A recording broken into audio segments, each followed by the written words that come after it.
राज्य सरकारने ऊसाची एफआरपी 2 टप्प्यात देण्याचा निर्णय कायम ठेवला असून एकरकमी एफआरपी देण्याची स्वाभिमानी शेतकरी संघटनेचे माजी खासदार राजू शेट्टी यांची मागणी राज्य सरकारने फेटाळून लावली आहे। या निर्णयावर आक्षेप शेट्टी यांनी घेतला। ऊसाची एफआरपी 2 टप्प्यात देण्याचा निर्णय महाविकास आघाडी सरकारने विश्वासघात केल्याची तोफ डागली आहे। या निर्णयाविरुद्ध जनआंदोलन उभारण्यात येईल, पण ऊसाची एफआरपी एकरकमी वसूल केल्याशिवाय सोडणार नसल्याचा इशारा त्यांनी दिलाय। ऊसाची एफआरपी एकरकमी वसूल केल्याशिवाय आम्ही सोडणार नाही। रस्त्यावरील संघर्ष अटळ असून याचे गंभीर परिणाम महाविकास आघाडी सरकारला भोगावे लागतील। राज्य सरकार विरुद्ध आरपारची लढाई लढणार असून या विरोधात मोठे जनआंदोलन उभे करण्यात येईल असं शेट्टी यांनी सांगितलंय। धरणग्रस्तांची चुकीची माहिती घेऊन घर, ताली, विहिरी यांचे बोगस मूल्यांकन करून अधिकाऱ्यांनी निधी लाटण्याचा प्रयत्न केलाय। या प्रकरणाच्या सखोल चौकशीसाठी धरणग्रस्त संघटनेच्या वतीने सोमवारी जिल्हाधिकारी कार्यालयाबाहेर लाक्षणिक उपोषण करण्यात आले।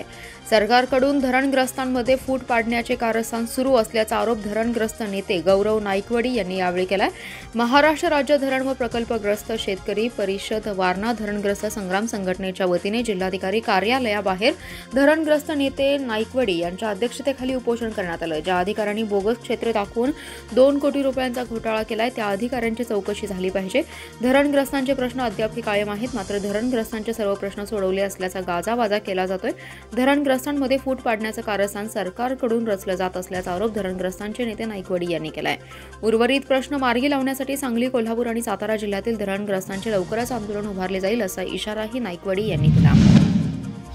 मिरज शहरातील शास्त्री चौकात असणाऱ्या रिझवान बेकरी मालकास रविवारी रात्री 11च्या सुमारास पेट्रोलिंग करत असताना पोलिसांनी ती बंद करण्याची सूचना केली असताना बेकरीच्या बाजूस उभारलेल्या किरण साठे आणि सूरज साठे यांनी हवालदार मनोज वाघमोडे आणि होमगार्ड चौगुले यांना मारहाण करत शासकीय कामात अडथळा केलाय।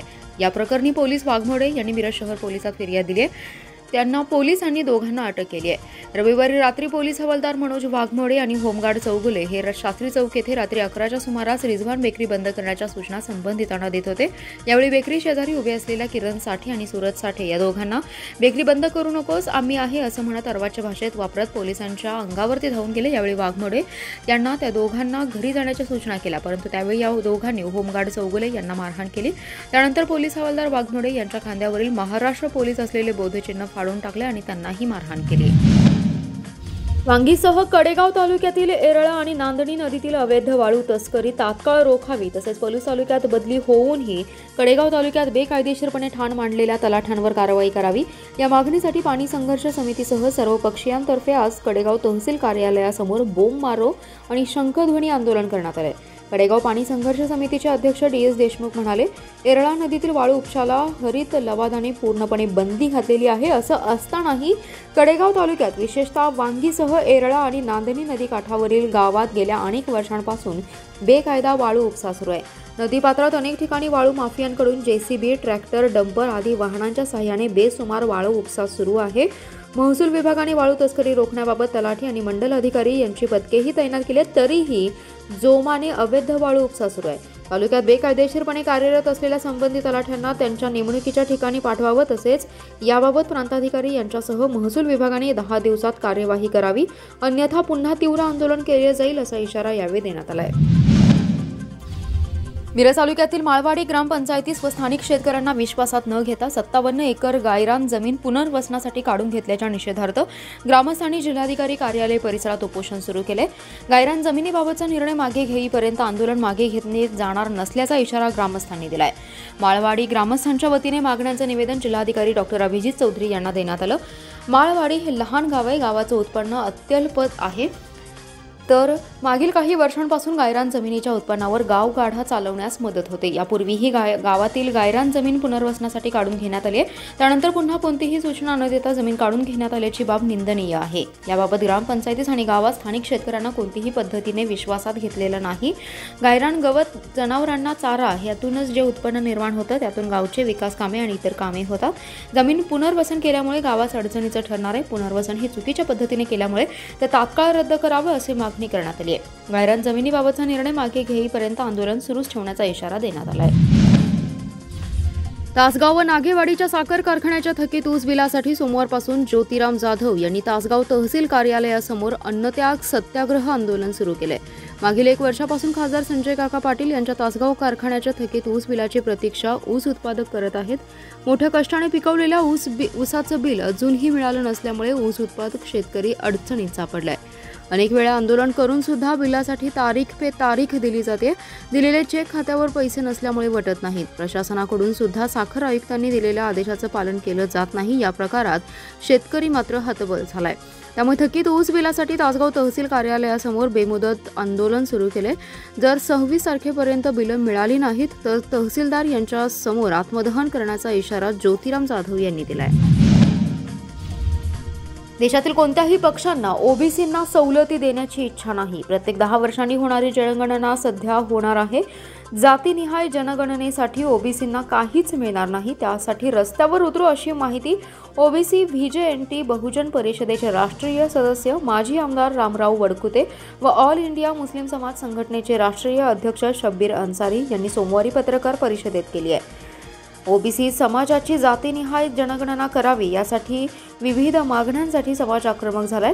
रस्त्यावरची लढाई सुरू झाली आहे. मंडल आयोगाच्या शिफारसीप्रमाणे विधानसभा लोकसभेत लोकसंख्येच्या प्रमाणात समाजाला प्रतिनिधित्व मिळावे, पदोन्नतीतील आरक्षण पूर्ववत करावे आदी महत्त्वाच्या मागण्या आहेत. या पार्श्वभूमीवर शनिवारी सांगलीतील स्टेशन चौकात शनिवारी दुपारी 1 वाजता मदत व पुनर्वसन मंत्री विजय वडेट्टीवार यांच्या नेतृत्वाखाली राज्यव्यापी मेळावा आयोजित केला आहे. त्यांच्या तयारीसाठी अन्सारी आणि वडकुते यांच्या पश्चिम महाराष्ट्रात समाजाच्या बैठका सुरू आहेत. यावेळी परिषदेचे संजय विभुते, वरुण खरमाटे उपस्थित होते. अतिरिक्त वाहतूक दंड, फोटोशूट, ई चलन कारवाई, तडजोड शुल्क यांच्यासह अन्य मागण्यांसाठी आज ऑटो रिक्षा संघटनेच्या वतीने राज्यव्यापी आंदोलनाची हाक दिली होती. सांगलीतील माधवनगर रोडवर असणाऱ्या परिवहन कार्यालयासमोर 1 दिवसीय धरणे आंदोलन करून रिक्षा चालकांच्या मागण्यांसाठी निदर्शने करण्यात आली. मागण्यांचा विचार करून न्याय न दिल्यास मुंबईतील परिवहन आयुक्तांच्या कार्यालयावर मोर्चा काढण्याचा इशारा यावेळी रिक्षा चालकांनी दिलाय. यावेळी आपल्या मागण्यांचे निवेदन परिवहन अधिकारी कांबळे यांना देण्यात आले.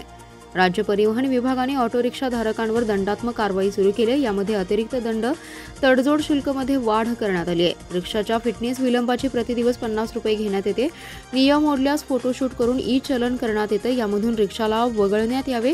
यांसह अन्य मागण्यांसाठी ऑटो रिक्षा संघटना संयुक्त महासंघाच्या वतीने आज राज्यव्यापी आंदोलनाची हाक दिली होती. राज्यातील परिवहन कार्यालयासमोर ऑटो रिक्षा संघटनेचे पश्चिम महाराष्ट्र अध्यक्ष महेश चौगुले यांच्या नेतृत्वात आज 1 दिवसीय धरणे आंदोलन करण्यात आले. वसंतदादा शेतकरी सहकारी बँकेमध्ये शासकीय लेखा परीक्षक, बँकेचे संचालक व बँकेचे अधिकारी यांनी संगनमताने केलेल्या आर्थिक गैरव्यवहाराची चौकशी करावी. तसेच शेतकऱ्यांच्या ठेवी परत देण्याची मागणी स्वतंत्र भारत पक्षाच्या वतीने सहकार आयुक्तांच्याकडे करण्यात आल्याची माहिती पक्षाचे जिल्हाध्यक्ष सुनील फराटे यांनी दिली. सहकार आयुक्तांना दिलेल्या निवेदनात म्हटलं आहे की बँकेमध्ये मोठ्या प्रमाणावर आर्थिक गैरव्यवहार होऊन संबंधित बँक डबघाईस येऊन बंद पडलेली आहे. यामध्ये शेतकऱ्यांच्या कोट्यवधी रुपयांच्या ठेवी अडकून पडल्या आहेत. सांगली जिल्हा सहकारी खात्याकडील शासकीय लेखा परीक्षक संजय माने यांनी वसंतदादा शेतकरी बँकेचे एप्रिल 2019 ते सप्टेंबर 2020 अखेरचे लेखापरीक्षण पूर्ण केले. त्यांनी केलेलं लेखापरीक्षण हे पूर्णपणे सदोष आहे. बँकेकडे अनेक वर्षांपासून 200 कोटी रुपयांपेक्षा जादा कर्जे वसुली ठप्प आहे. अशी कर्जे वसूल न झालेली ही बोगस आहेत. सदोष कर्ज वाटपास बँकेचे संचालक जसे जबाबदार आहेत अशांवर कारवाईसाठी फौजदारी कारवाई करणे गरजेचं असताना माने यांनी ते केलेले नाही. या संदर्भात संबंधितांच्यावर कारवाईचे आदेश आपण द्यावेत. ठेवीदारांचा पैसा परत मिळेल कसं हे पाहावं, अन्यथा या प्रश्नी न्यायालयात दाद मागावी लागेल असा इशाराही फराटे यांनी दिला.